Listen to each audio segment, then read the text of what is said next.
Tips, wag na po tayong lumande. Wag na po maghanap ng pag-ibig. Kung may mga anak kayo, mag-focus sa mga anak.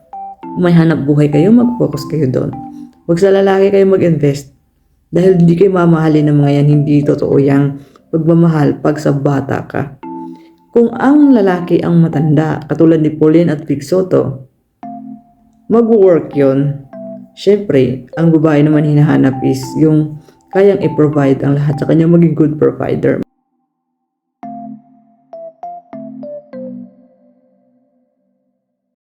O, para sa mga babae dyan na mahilig sa mas bata sa kanila, o yung mga may edad na babae na mahilig pa mag-asawa ulit, o mga nabiyuda, hiwalay sa asawa, na medyo may kaya-kaya. Mag-focus na lang po kayo sa mga anak ninyo at sa hanap buhay ninyo kung paano ito palalaguin at kung paano papalaki ng mga anak ninyo o paano magkikipag-banding sa kanila. Para di kayo magaya kay Ay de las Alas na ginamit lamang ng mga lalaki na dumating sa buhay niya. Mga user. Tulad ngayon, hiwalay na naman sila ng asawa niya ng 10 taon na si Gerald Sibayan. Unang nagkakilala sila noong 2014 and nagpakasal, pinag-aral yung lalaki at pinitisyon, binigyan ng green card.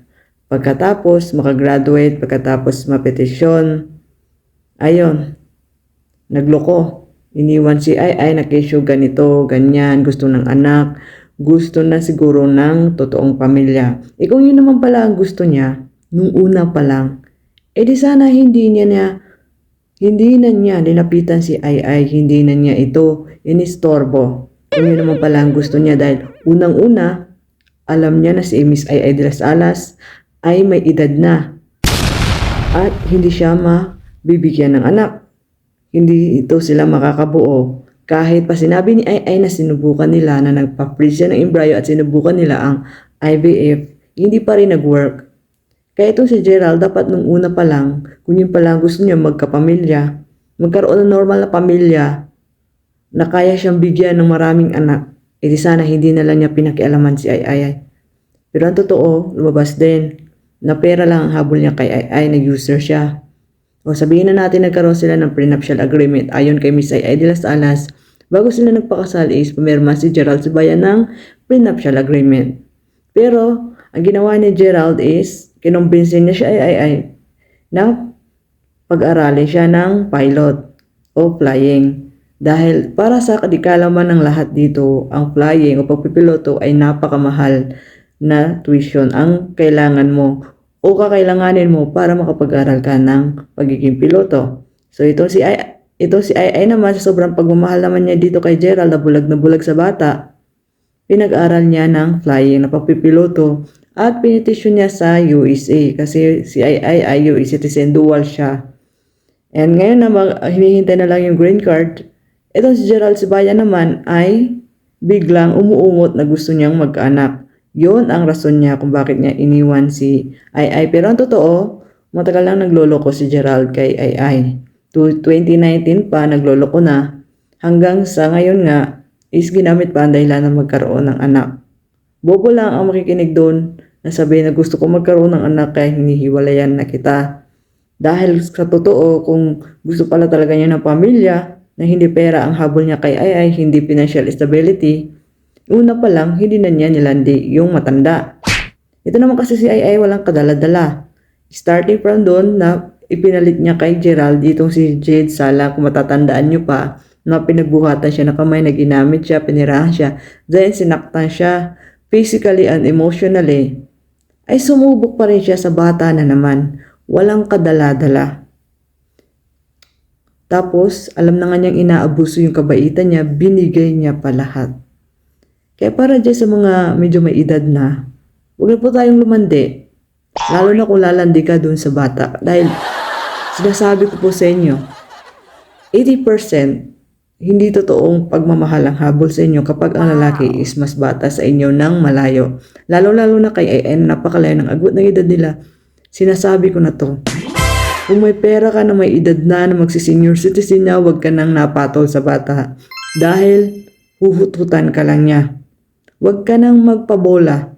Ang hirap kasi sa atin mga babae na medyo may edad na, ang bilis-bilis na bobola, ang bilis-bilis na uuto sa mga pangako.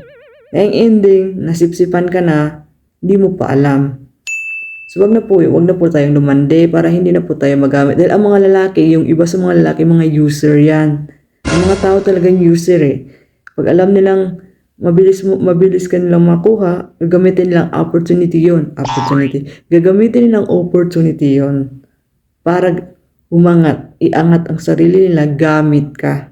Gamit ang pinaghirapan mo, pinagpaguran mo. Na kunwari, hindi ka gagamitin, hindi daw pera ang habol sa'yo like what Gerald Sibayan did kay Ai. Hindi daw pera, pumirma sa prenuptial agreement, pero, pera ni Ai ang ginamit niya pagpaparal. Paano nga naman babawiin ni Ai yun? Aral yun eh. Nasa tao na yun. E nung naging stable na, financial stable, ayon, iniwan sa ere si Ai. Ayon pa sa mga chika kay Sian Gasa, is number marites si Sian Gasa. Ito si Gerald Sibayan daw is nakabuntis ng flight attendant. May fake news o totoo ba yun na nakita ko na isang Cebu Pacific girl, base sa uniform ng flight attendant na yun is Cebu Pacific siya. Cebu Pacific cabin crew yun. So, hindi ko alam kung totoo itong balita na to o fake news lang. Nakabuntis daw si Gerald Sibayan at ang ipinakita na photo is isa sa mga cabin crew ng Cebu Pacific. O diba, ang kapal ng mukha. Kapal ng mukha kasi pagkatapos siya pag-aralin ni Ai bumuntis ng iba. Oh, nung naging piloto na, iba na pinapalipad. Hindi na si Miss Ai nilas alas. Yung bata-bata na pinapalipad. Ito naman si babae naman na nabuntis siguro ni Gerald. Wala ding utak. Forget piloto na, kala mo naman gwapo ito si Gerald. Napatol na doon na sa may asawa. Panangarap maging kabit. Hay, nako talaga. Yung mga babae ngayon, minsan wala nang kautak-utak eh. Mabola lang, go na. Kaya para po dyan sa mga matatanda na, may edad na, o lola na, o yung nasa 50s na, tapos na biyuda, hiwalay sa asawa, separated. Tips, wag na po tayong lumande. Wag na po maghanap ng pag-ibig. Kung may mga anak kayo, mag-focus sa mga anak. Kung may hanap buhay kayo, mag-focus kayo doon. Huwag sa lalaki kayo mag-invest. Dahil hindi kayo mamahalin ng mga yan, hindi totoo yung pagmamahal pag sa bata ka. Kung ang lalaki ang matanda, katulad ni Pauline at Vic Soto, mag-work yun. Siyempre, ang babae naman hinahanap is yung kayang i-provide ang lahat sa kanya, maging good provider. Mag-work. 80% mag-work. At 20% noon, may mga babae din na user. Mag-work yun. Pero kung ang lalaki ang bata tapos ikaw babae na matanda at medyo may kaya, maniwala ka. Lalapit lang yung lalaki sa'yo. Dahil kailangan niya ng pera. Kunwari hindi.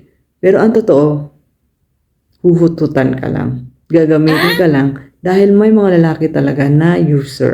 May mga tao, hindi lang mga lalaki, may mga tao talaga na mangga. Pinaglihi ng mga magulang nila sa mangga o mga user. So para kay de las Alas, wag po tayong masyadong mabait. Wag po tayo masyadong mapagmahal na binibigay natin lahat ng pagmamahal natin. So ay sa interview, nakita ko si Ai na wala siyang balak na i-revoke o bawiin ang green card na binigay niya kay Gerald bilang tulong na lang daw yon. At sinabi niya na niloko na siya 2019 at parang may third party. Hindi parang, may third party talaga, Miss Ai. So para sa iyo, Miss Ai, matuto ka na. Love yourself first. Huwag maghanap ng pag-ibig sa mas bata sa iyo dahil sasaktan ka lang niya. Bukod sa ginamit ka na nga niya, pinirahan, sasaktan ka lang niya emotionally at kung minamalas-malas physically. So mag-focus ka sa sarili mo at mag-focus ka na lang sa mga anak mo o mga apo mo kung meron ka ng apo. Yan lang.